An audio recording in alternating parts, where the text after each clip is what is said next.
Assalamu alaikum wa rahmatullahi wa barakatuh. Welcome, guys. Today, we're going to talk about something very, very important. And I want you guys to actually learn this. If you're going to be speaking with atheists or even any other thing whatsoever, this is the most important thing you will learn. See, the whole theistic and atheistic divide is not about science. Get that out of your head first. It's not about science. To believe in God or not to believe in God, it doesn't have anything to do with science. And once you get this argument, you will realize that you shouldn't be distracted. This is the most important thing. Why? Even people like us, no matter what you show us, we will still never leave religion. We will still never leave mythology. And I will make a claim that mythology is better than atheism. Because I'll show you the consequence of atheism today. Any mythology, no matter how absurd it is, we take that over atheism.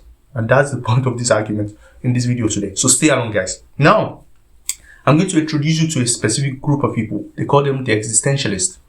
The existentialist philosophers, or anyone that talks about existence as a subject in philosophy or even in the history of ideas, they have always been pushed to the side. No one wants to talk about them. They always see them as crazy people like Schopenhauer or even the existentialists themselves. Okay, they always see them as crazy people, and if you see the way they portray them, that they don't know logic, they don't have profound ideas. No, some of them, people like Schopenhauer, they were very intelligent people, deep into philosophy. They know all those logical arguments, they know everything, and yet they saw the absurdity in life. Okay, I'm going to present to you one individual. His name is Albert Camus. He's a French philosopher. Okay, he's an existentialist philosopher. So the reason why I like these existentialists is that they are blunt. They are blunt with their ideas. They will tell you exactly what's going on. Even people like Nietzsche. The reason why a lot of people like reading his works is that it tells you exactly what it is. They are not like these scientists thinking that they know what they are talking about. Anyway, I'm going to present to you his argument of absurdism. The whole concept is called absurdism.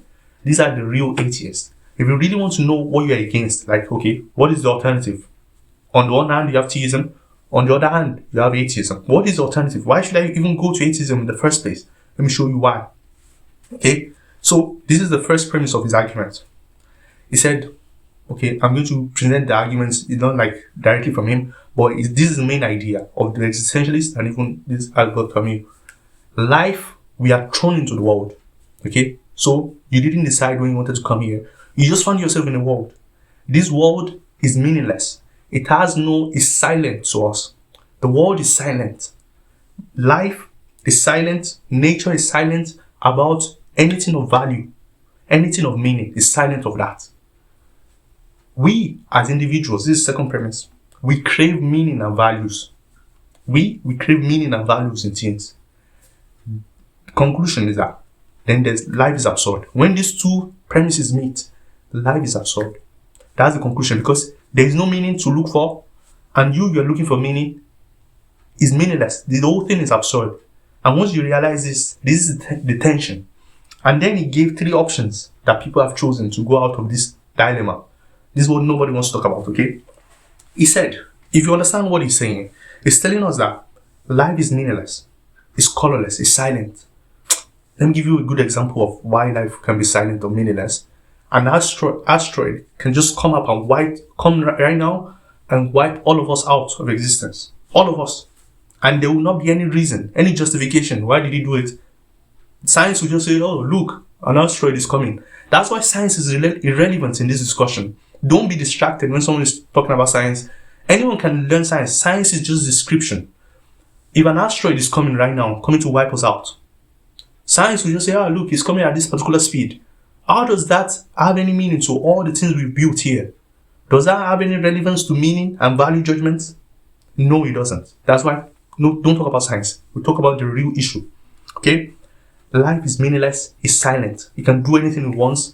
We just found yourself somehow conscious of it in here, and we are craving meaning, and there's nothing to find. If there's nothing to find, see, there's not like we don't know what to find. There's nothing ultimately. There's no bedrock of meaning somewhere that we'll discover. This is what they're saying.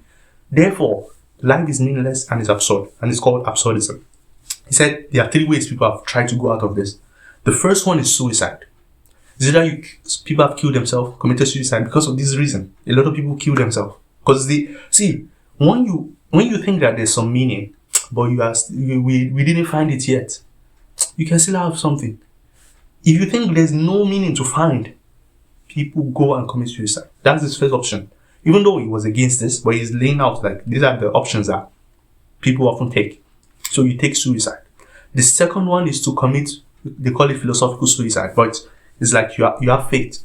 To have faith, or let's call it mythology. You have faith that there's meaning somewhere. All of this has meaning somehow. It's not meaningless. You have faith. So this is what it calls like religion. And this is the most, throughout the history of man, this has been the most used method that people have used to deal with the problem of existence, is to have faith that there's meaning to all of this, that God created this, and all of that. You have faith in God or some mythology or some religion, whatever. That's how you are dealing with the issue of the absurd. And most people, they are not conscious of this absurd. And I'll argue even many atheists, they don't know this. They don't know this, that their position, this is what it leads to. Okay? So it's that they are unaware of what they are of their lives. They're just living like maybe like animals. But if you are really reflective on this, you will soon come to this realization very quickly. And the last option, he said, is to accept the absurd. And that was his own position. To accept that this doesn't make any sense, there's no solution to this, and you have to deal with it like that. You have to brave and start living your life knowing that it's meaningless, ultimately. And you just do whatever you like. I think you read people like Sartre and stuff. Or even Nietzsche, like create your own mythology. God is gone, do whatever you like. Create your own self. Even though they want to make it kind of positive stuff, but ultimately you can literally do anything. But the point is that, look, these are the three options he gave: suicide, faith, or accept the absurd. Now you see that we believe in God is, even though he doesn't want to accept this, but this is an option to deal with this dilemma of meaninglessness in the world. We have hope that there's meaning in all of this. When I made my last video, when I was saying that atheists don't believe in evil, some of the atheists in the comment section, they were asking me like, Guru, what do you say? Who told you we don't believe in evil and stuff? You don't understand your position. That's why. If you understood your position, you will know that there's no evil ultimately. Like at the bedrock of things, there's no evil there. We are just constructing evil like that something is evil. If anything bad happens to anybody, it's not evil. There's no good and evil. You have people like Nietzsche writing works that beyond good and evil, because they understood what they were rejecting. What faith or belief in God entails is that there's meaning to it. It doesn't mean we'll have one idea, but this is how we're dealing with the issue. So, if you think about it, whenever I see like atheism, this is one thing that I always say, okay, what is the alternative to theism? What is the alternative? In this life that has no meaning, according to what you are telling me life literally has no meaning. And to me, if there's no God, they are 100% correct. That's the fact. The fact is that if there's no God, they are 100% correct. These guys, what they're saying is true. So, but how about my craving for meaning and all of that? It has to be meaningless too. And that's the absurd. Me, I choose to reject the absurd. I don't want to live an absurd life. Okay? And call it delusion, call it whatever you like. I go for faith and I believe in God, where everything somehow makes sense. You see, do you want to commit suicide? No. Do you want to believe in an absurd life? No, I don't want that. I want a life of meaning. And I believe ultimately it's true that there's meaning to all of this and there's purpose and all of that. It's not just meaningless. Life is not silent and all of those things. There is meaning. This is what we believe in. This is the alternative. So anytime you find yourself in a position like you are doubting theism, remember what the alternative is, so that you know that there's nothing to find somewhere else. Go and find it. There's nothing there. You end up creating another mythology. That's what it is. Such that no mythology will be better than another one. Like the whole purpose of you living was supposed to be mythology, but you end up creating another mythology. And in fact, you see, like he gave the third option that you accept the absurd. Some people have criticized this as mythology also. That this is also faith, even though it's a negative faith that braved the absurd. Why should I do that? You see? And if you read people like Schopenhauer was talking about everyone should just kill themselves or something like this. But the point I'm making is that understand the gift or the value of holding on to your theistic faith, of holding on to faith, of believing in God, believing in something more than all of this stuff. Because there's no meaning. Science has no say in none of it. Science does not talk about value judgment. Science describes stuff. Just like I told you, an asteroid is coming. Science will calculate the velocity and everything. It will not talk about the consequence for how does it relate to me, my own existence. It doesn't give any answer to that. That is why we, people like us, no matter what happens, no matter what you show me, I will never leave. I will always believe in faith. You call it mythology, it's not a derogatory, what's it called? The alternative is suicide and absurdism. Or you delude yourself eventually somehow into thinking that it makes sense. But why would I leave theism for that? Why should I leave theism for another quote-unquote delusion?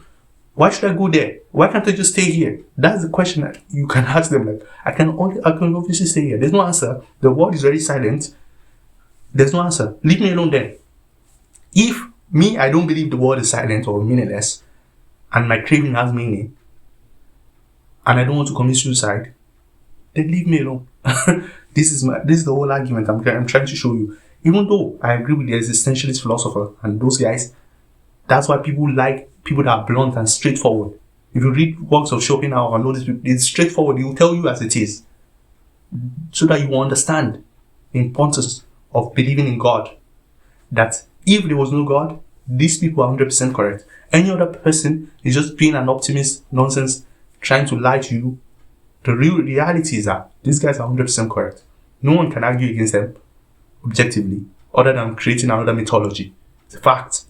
Anyway, let me see what you guys think in the comment section. Have you heard of this before?